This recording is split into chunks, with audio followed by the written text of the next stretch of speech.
ప్రియమైన దేవుని పిల్లలారా, నీవు నూతన సృష్టిగా మార్చబడాలని ఆశపడితే నీవు క్రీస్తునందుండాలి. కాగా ఎవడైనా నువ్వు క్రీస్తునందున్న ఎడల, క్రీస్తునందు నువ్వు లేకుండా నీవు నూతన సృష్టిగా మార్చబడావు. సో క్రీస్తునందు ఉండుట అంటే ఏమిటి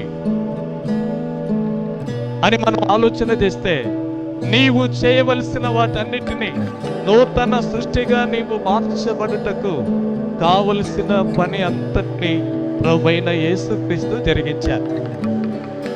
నీవు యేసుక్రీస్తు నామమును ఒప్పుకుని ఆయన నీకిచ్చినటువంటి రక్షణలో నీవు ప్రవేశించి ఆయన నీ కొరకు సాధించిన జయములను నీవు అనుభవించుటే. కాబట్టి నీ కొరకు ప్రభు రక్తము చిందించారు. యేసు రక్తము ద్వారా నీవు పరిశుద్ధపరచబడాలి. అది నువ్వు చేయవలసిన పని. నీ పాపములు క్షమించబడ్డాయి, కానీ పాప స్వభావము నీలో ఉన్నది. ఆ స్వభావాన్ని నువ్వు పెరికి వేసుకోవాలి. నీవు యేసుక్రీస్తునందు ఉండాలి అంటే యేసుక్రీస్తును నీవు జాగ్రత్తగా అర్థం చేసుకోవాలి. దేవుడు ప్రభువైన యేసుక్రీస్తు రక్షకుడు అంటే నీకున్న ఆలోచన విస్తృతము కావాలి. నీకు తెలిసిన ఆలోచన చాలా పరిమితమైంది.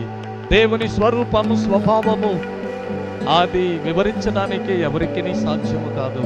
నీవు దేవుని, ఆయన స్వభావాన్ని మరింత లోతుగా తెలుసుకుని ఆయనను వెంబడించాలి. క్రీస్తును గురించిన నీ జ్ఞానము మారాలి. నీకు తెలిసిన పద్ధతుల్లో నీవు క్రీస్తులో ఉండలేవు. ఆయన ప్రేమను, ఆయన వాత్సల్యతను, ఆయన కనికరమును, ఆయన యొక్క గుణగణములను నువ్వు నిదానించి పరిశీలన చేసి, నా దేవుడు, నా రక్షకుడు, నా ప్రభువైన యేసుక్రీస్తు అంటే ఇప్పటి వరకు నీకేముందో ఆ ఆలోచనకు మించిన విస్తృతమైన అవగాహన నీకు వస్తున్నప్పుడే నీవు క్రీస్తులో ఉండగలవు.